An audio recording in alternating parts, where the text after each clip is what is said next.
and let us all do we can to build a better future. So this segment's going to be quick, but let's talk about it. Tulsi Gabbard is to headline a fundraiser event at Trump's Mar-a-Lago resort. Now, we've all recently seen the reports, especially in a recent town hall interview in which Trump was naming names of people who he would consider as vice president, and one of them was Tulsi Gabbard. Do I think that she will step into the ring of politics? I'm going to have to say no. And as for being a headline for a fundraiser at Trump's Mar-a-Lago resort, well, it's not the first time there's been a Democrat at Mar-a-Lago, nor will it be a last. Do I think this is a earth-shattering thing? No.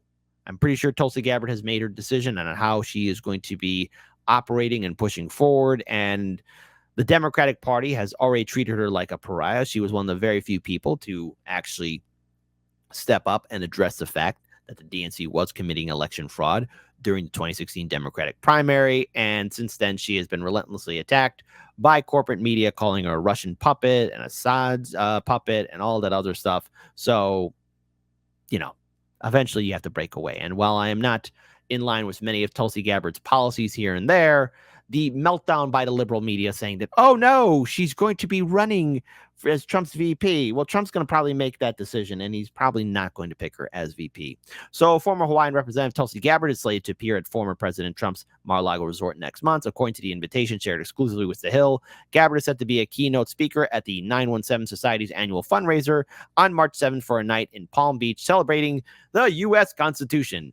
The event comes after Trump, the current frontrunner for the Republican nomination, acknowledged Gabbard is under consideration to be his vice presidential choice among several other contenders. Dinner for the event, costs a whopping $1,250. So old Kit Kat's not going to be able to attend that. That's way too pricey for yours truly. Probably way too pricey for a lot of people.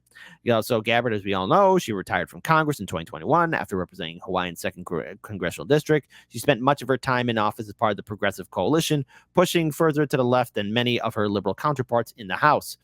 However, close to the end of her career on Capitol Hill, she inched to the right and has since embraced a hardline Republican point of view. I wouldn't say that. I'd say that she always had these points of view. All right. So, okay, she's a keynote speaker, something that a lot of former politicians do. Since her departure from public office, Democrats have speculated that Gabbard could make a move for a place in the potential second Trump administration, noting her harsh critique of establishment politics as aligning with the former president's own pitch to the White House. So, my takeaway, everyone calm down. I don't think she's going to be picked as a VP. I don't think that she is going to be part of the Trump administration. I think as being a keynote speaker and also hosting her own show and also being on various other news shows and podcasts, that's far more advantageous for her than being associated with any kind of presidential administration. It's just not going to happen. I would be surprised if he does pick her, but that's just a name drop. And of course, in this business, especially when it comes down to politics, Trump is looking at potential allies and people that he would consider as a supporter. Even Ron DeSanctimonious was brought up. Yeah, that guy, the high heel cowboy. All right. I'm just going to make a controversial statement here. If it was a choice between DeSantis and Tulsi Gabbard, Trump should make the right choice and pick Gabbard over DeSantis. But keynote speaker, nothing to shake a fist at. If she is ever to be considered a nominee for the vice president by Donald Trump, if he does go all the way in, it is probably something that's going to make me laugh. And I'll tell you why I'm going to laugh at it. Because if the Democrats still keep Joe Biden, if the Democrats still keep the Biden team as it is, and they do nothing at the DNC convention, yes, we all know that Biden's going to be struggling at a debate, especially should there be a debate between him and Trump.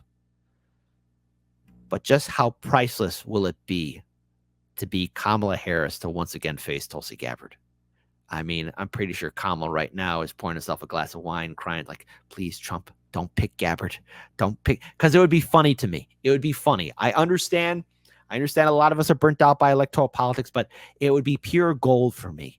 I would laugh just to see that rematch. Gabbard versus Kamala. That would be funny.